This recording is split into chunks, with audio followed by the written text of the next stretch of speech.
Hello and welcome. Hope you're doing all right. You join me on this bright and breezy day for creative trellising, the second phase. If you saw the last one, you'll know I'd made up these little octagons, and I'd put the trellis running across the top, effectively, one of them on their side, as it were, and then I had horizontal bamboo running up between the left and the middle octagon, wires running up the middle of this octagon, these two here, and then on the right I'd cut out that trellis as it is vertically and decided that that was the way I wanted to go forward. And it's always a bit annoying because I came out a week or two ago to start doing this. I bought the two bits of trellis. I had wire and the little hook things, or eyes if you want to call them that, and I just thought, oh, I know what I'll do. I'll put the two up there, from the center out. I'll run 3 or 4 horizontal wires across the length of the bottom, and then all I need to do is just improve the soil, not improve the soil, but just make it a bit better for the giant honeysuckle, and then in a couple of weeks time I'll be able to put it in the ground. That'll all be ready for it to climb up. Thank you very much. 50 quid all in, happy days. But decided that I wanted to do something a bit creative. So the idea of these octagons is to put some form of artwork in, like this, if you see what I mean, or other such joyous things like mirrors, or all these little things that will make the missus happy. So this is why I started going down this route, which I have done. So yeah, this is obviously me mocked up now. I've got the two trellises, put them vertically and done them around that, and there's a few things, 5 or 6 things, points that I'm thinking at the moment. So first one is, the annoying thing is that the trellis, which is ready-made stuff from B&Q, they are level at the top, as in as high as each other, but if you can see these top ones, they're not all uniform, so they don't actually, the horizontal bits don't actually line up perfectly. You can see that first, not the bottom one, but the one up from that, they don't line up correctly, so that is annoying. It's not a deal breaker, but it's definitely annoying. The second point is at the bottom of it, it's not like framed by the trellis. Ideally, where I've cut just the corners off those two bottom squares in the bottom left and the bottom right, I'd like that row to be all the way across underneath, if you see what I mean. I just think it'll frame it a bit nicer. So that leads into the third sort of point, which is these octagons are possibly too big, especially that middle one. I did them at that size because that was about as big as I'd get away for each space. So the middle one, because you can see quite easily all the way down to ground level, that's just a little bit up from the ground. The one on the left, the bottom of that, is kind of in and around the wall height, and then this one here is the height of the chair. So yeah, so are they too big, basically, is the gist of that. Probably. Now the thing is, with this one on the right, I can't do a lot with the size of that, because what you'll notice is that these are effectively spikes sticking out of the fence, and you'll notice that the ones at 4 o'clock and 8 o'clock, if you like, are perfect head height for someone to sit down on the bench and smash their head as they sit back. So I did it at that size because I tested it out, and at the moment, if you were to have 2 people sat on that, you'd really need to crook your neck back and to the side almost, so it's uncomfortable to hit them. If I go any smaller than that, that's going to bring them inwards, if you see what I mean, so more likely for people to hit their head. So I don't really want to go any smaller, and I can't go any bigger than that one, because obviously it'll go down, not obviously, but it'll go down behind the seat. So my question is, or my sort of pondering point is, do I want them all the same size as this one here on the right, which is I want to say 80 centimeters from top to bottom, if that makes sense. Yeah, I think that one's 80, the one on the left's 90, and the one in the middle is 110. Do I want them all that size?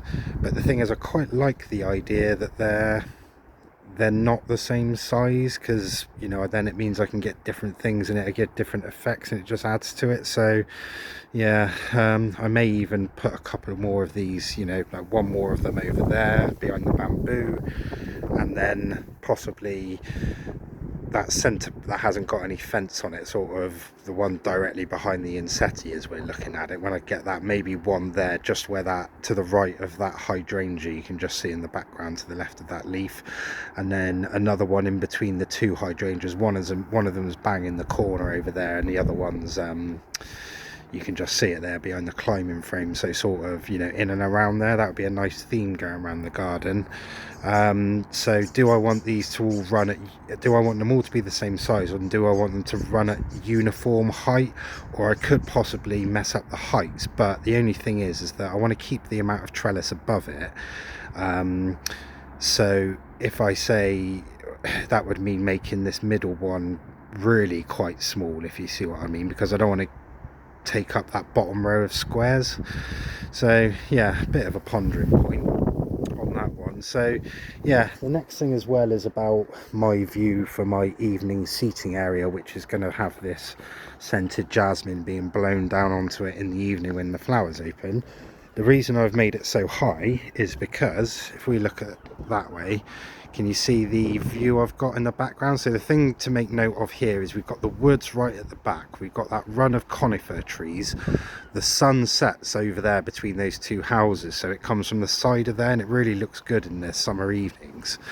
And then you'll notice right down at the bottom, can you see the garage of next door neighbour? So I can't, you know, I can't see below that. So what we'll find is that if I sit down, oh yeah, the other thing to notice is that the view isn't the whole left to right. I've got all those houses on the right, and I've got all those houses on the left, so it's really only where the trellis is almost at the moment. But if I sit down roughly at eye height on these seats, you'll notice that the top of the fence, if I go up any further than that, you can just start to see Matey Boy's garage creeping into it. You know, so I'm getting that there, but you can already see by that the trellis is sort of covering up some of the conifers, so I'm going to lose some of my little view, which I was rather looking forward to. Now, the whole point of putting the trellis in, A, is obviously to run climbers around it, but also there's quite a windy garden anyway. I was thinking about this yesterday. I was thinking, oh, I'm sure I made a video, and one of the first few videos I made was about the wind, and I was thinking, oh, that must mean it must have been about a year since I started doing these videos, but I actually started doing them in June, so I've probably got 2 or 3 months of windiness to come, and the whole point was to try and break it down. Now, the ones I'm mostly worried about is where that cyathea is there. Now, what it is that when that cyathea goes, as in the wind gets to it, it's when the wind is coming towards us like it is now over the top of these bamboos. So yeah, that was the point. So the higher the better, because it'll sort of break up and buffer the wind, but then I don't want to lose my view, if you see what I mean. So yeah, it's a little bit annoying, a little bit to think about, but the solution I've come up with actually is to do it custom. It'll be cheaper, and what I mean by that is that I'm just going to buy loads of batten that size and make it all myself rather than buy the panels, because the way it works out, funnily enough, is they sell this trellis in 30 centimetre increments. So they do 30s, 60s, 90s, 120s, and then 180. I can't seem to find of this trellis a 150.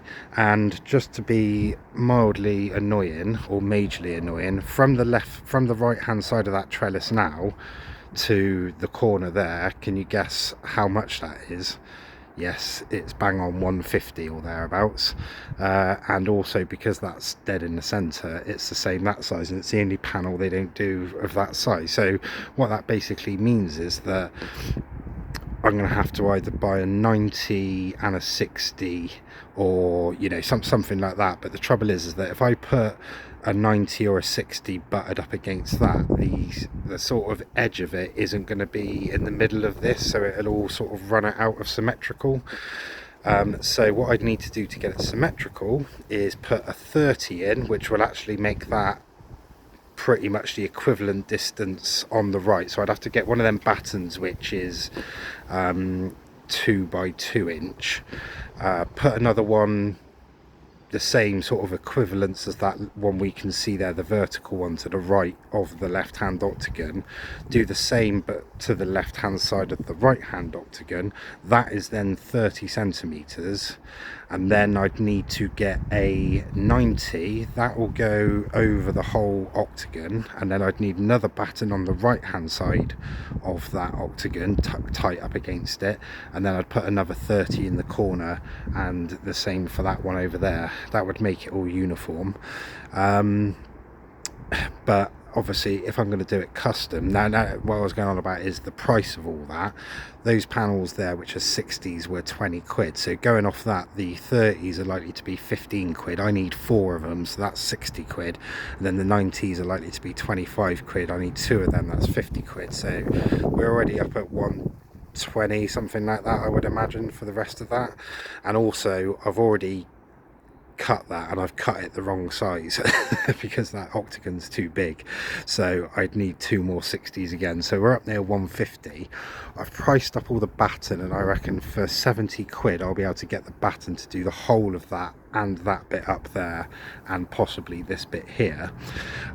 So that's the route I'm going to go, and the good thing about that is that I can actually customize the height of it, if you see what I mean, without taking anything away. So that is 20 centimeters above the fence, the top of that trellis. Now what I was going on about is that I don't need the view for the whole thing, so what I could do is maybe a meter either side of what's there at the moment, keep it at that, and then as it gets up to here, come up to say 30 or 40 centimeters, and then when it gets to this bit behind the bamboo, because what it is, it's the wind is coming off the top of there, it's not the middle of the garden, it's the fact that it's running down here, ignore the scrap, and then curling across to the right there. That's what's happening. I've if you think I'm not a member of the BNP with those British flags we've got, they were left over from the Jubilee, and they are my wind detectors. So what I do is I put the high one in somewhere, and then I see where the wind goes when it's blowing in certain directions. So I have done a fair bit of research on this, and that is what happens. Likewise, when we get northerly breezes, the reverse happens. It whips down off that. It doesn't actually affect that when the winds are northerly. It comes down and it runs around here and affects this banana. That's why this one isn't getting too much wind at the moment. But anyway, so I could probably do something like a maybe 60 above there, a bit lower there, low there, and then do the reverse the other way. And what that'll do as well is it will hide the houses from my view of my little seat over there. So going on from that, what the technical aspects of this is that I've got 2 options of what to do with the batten, basically the big stuff there. I can either do plan A, which is, because for this bit here, say if I do it custom, if I just put one batten down the middle of it, when it's on this bit and this bit, the 2 ends aren't going to be supported, and this giant honeysuckle will probably tear, rip it apart. So it needs to be fairly supported, which means, and I can only think of these 2 options, is go with plan A, which is we've got that batten there already, then do what I said, put another one to the left hand side of that, one in the center at the top and below, and then one to the right hand side of that, and then one in the corner. That should give me support.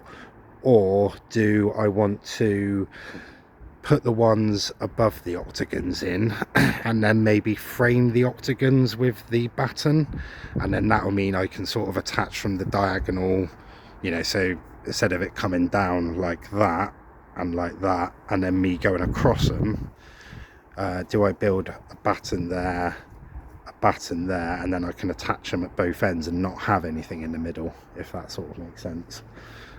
So yeah, those are my views on that, because yeah, I definitely need to make them smaller, because if you look at it now it's going to be more art than honeysuckle, and I want it to almost be a wall of honeysuckle with just these little things hidden in there, if you sort of see what I mean. That's the effect I'm going for. So yeah, major decisions for me really are, do I want the octagons the same size, i.e. the same size as that one on the right? Do I want them different sizes, in which case these 2, well, that one over there on the left might be okay, but this one will probably have to be smaller than those 2, the one in the middle? Or do I want to run them all at the same height and do the same around it. So, and then also, yeah, just decide on that batten whether I want to frame them or just do the vertical pillars, and then I can just put all the horizontal battens in and then have the vertical ones on top of them, or something like that. So yeah, but it's coming along. Like I said, it's one of those annoying things that I thought I was going to be done in 45 minutes and we're 2 weeks later, and you know, probably going to be best part of 100 quid down, as I've already wasted the 40 quid on those 2 panels, which, you know, I'm not saying it would have bought me the rest of that wood there, or more wood for the fencing, or, you know, pretty much another one of them cyathias over there that size. You know, not that I'm bitter, not that I'm bitter, but there we go, it is what it is. So yeah, we'll see what happens with that. I'm sure you will know when I do it. Okay, right. Might do a little video, as it's so nice because I bought some new plants. Like I said, ignore the scrap. Got some new plants, 3 more over there, 5 of them. So yeah, we'll see what happens. Right, hope you're having a good day. In a bit.